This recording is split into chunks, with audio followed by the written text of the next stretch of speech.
za Borisa Pečeta, Tomšičev drevored. Kako ste prišli na idejo, da boste ježki, kako so maske nastajale in kaj pravite na današnje vreme? Vreme pač kakršno je, si ne moremo nič pomagati. Mi smo želeli ježke prebuditi z zimskega spanja, žal ni šlo, mislim, da bojo zaspali nazaj.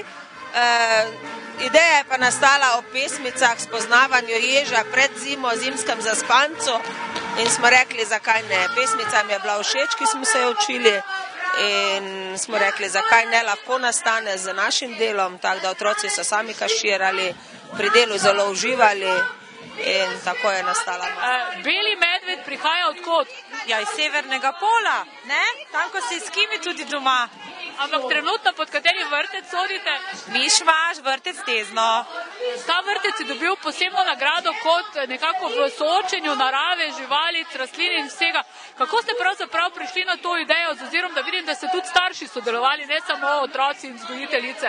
Ja, bom rekla, da vzgojiteljice so dale zamisel, mi smo jih pa bolj realizirali, da bi nekdo bil v človeški podobi iz vsega tega živalskega sveta, pa tudi otroci, da sodelujejo pri maskah in pri kostimu in pa starši. Telebajski prihajamo iz vrtca Jožice Flander v Mariboru in smo se odločili že pri prvih sestankih, da bi se lahko oblekli v telebajske za pustno rajanje. To pa smo sklenili tudi zato, ker so otroci tudi malo sami nerodni in pa zelo radi imajo telebajske, ker tudi spijo z njimi. In potem smo se odločili, da tudi sami oblečemo telebajske. Orel. Res? Kaj je to? Kakšna žival? Ptič. Zakaj si se odločil, da boš orel? Zato, ker so mi orli najbolj všeč. Ker visoko letajo? Pa zato, ker imajo tudi taki beli ovratnik. Zveza prijateljev mladine Maribor je pripravila še eno pustovanje. Malce je sicer zagodel sneg, a kljub temu je bilo tu kar precej mask. Kolikokrat ste pravzaprav to pustovanje že pripravili? To je bilo letos 26. zapored in vedno je naš koncept tak, da posebej pripravimo program za male otroke, torej vrtce, šole, pa potem popoldan za vse Mariborčane in Mariborčanke. Se vam zdi, da je vsako leto več izvirnejših mask?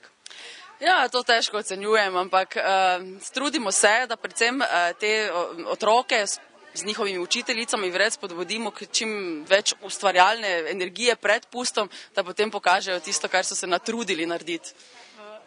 Danes je bilo kar nekaj takšnih mask, ki so še posebej navdušile.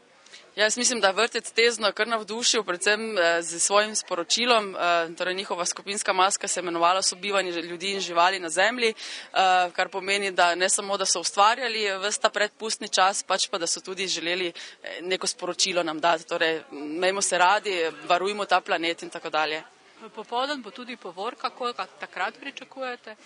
Ja, če se spomnim lanskega leta, ko je bil tukaj Trg Svobode poln, okrog 3000 ljudi je bilo, jaz upam, da bo tudi tokrat tako in upam tudi, da bo nehalo snežiti, oziroma da so te male pustne maske zdaj vsaj toliko zimo in sneg pregnale, da bo nehalo snežiti do popoldan.